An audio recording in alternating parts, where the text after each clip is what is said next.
शिव शंकर भगवान की जय, माता पार्वती की जय। एक दिन भगवान शिव शंकर भ्रमण के लिए जा रहे थे। तभी देवी पार्वती बोली कि मैं भी आपके साथ चलूँगी। देवी पार्वती मेरे साथ न चलें। शिव शंकर बोले, देवी पार्वती मेरे साथ न चलें, आपको भूख और प्यास लगेगी। पार्वती जी बोली, मैं तो चलूँगी। इस पर रास्ते में पार्वती जी को भूख लगने लगी। उन्होंने भोलेनाथ जी से कहा, मुझे खीर खांड का भोजन चाहिए। तभी शिव शंकर भगवान बोले, मैंने तो आपसे पहले ही कहा था कि आप मत चलिए। तब पार्वती जी और शंकर वेश बनाकर एक गांव में किसी साहूकार के यहाँ पहुँचे। वहाँ जाकर, महाराज आपको क्या चाहिए? साहूकारनी ने पूछा, महाराज आपको क्या चाहिए? तब साहूकारनी बोली, महाराज आपको क्या चाहिए? तब ब्राह्मण वेशधारी 2 बार लिखा गया।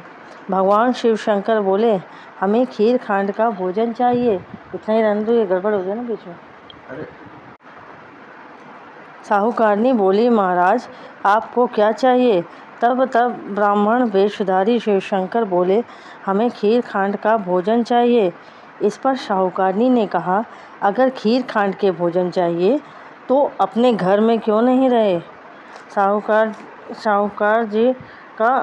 साहूकारनी का उत्तर सुनकर दोनों आगे चल दिए। उन्हें एक बुढ़िया मिली। बोली, आइए बैठिए, आपको क्या चाहिए?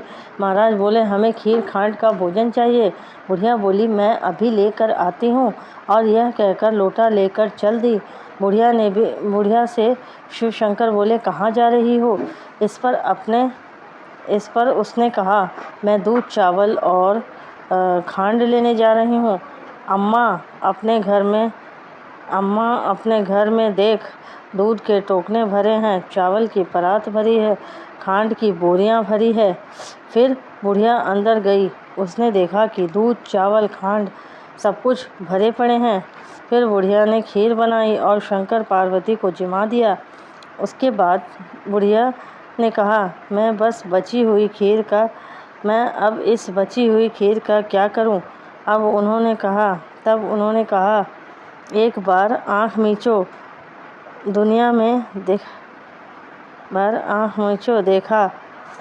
फिर बुढ़िया ने देखा कि उसका सारा परिवार हो गया, और बुढ़िया ने कहा, महाराज मैं इन्हें कहाँ रखूं?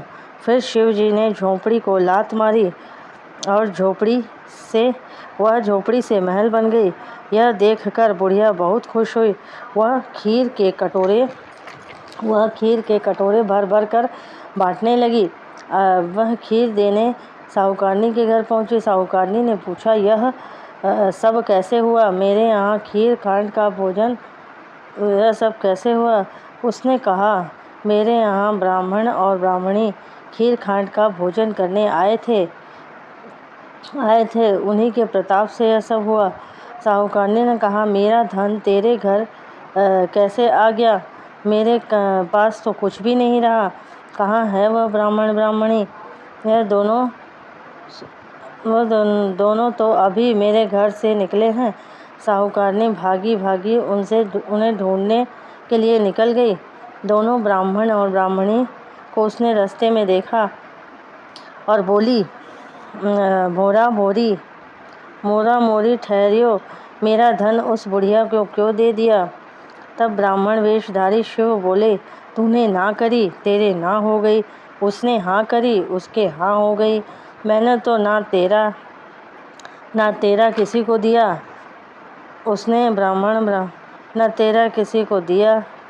उसने ब्राह्मण ब्राह्मणी के पैर पकड़ लिए और बोली, मेरी गलती माफ़ करो, मुझे कुछ तो दे दो। इतना कहते ही ब्राह्मण ब्राह्मणी बने शिव पार्वती अपने असली वेश में आ गए और बोले, तेरी तेलड़ी में तेल रहे, तेरी घीलड़ी में घी रहे, काम तेरा रुके नहीं, धन तेरा जुड़े नहीं, धन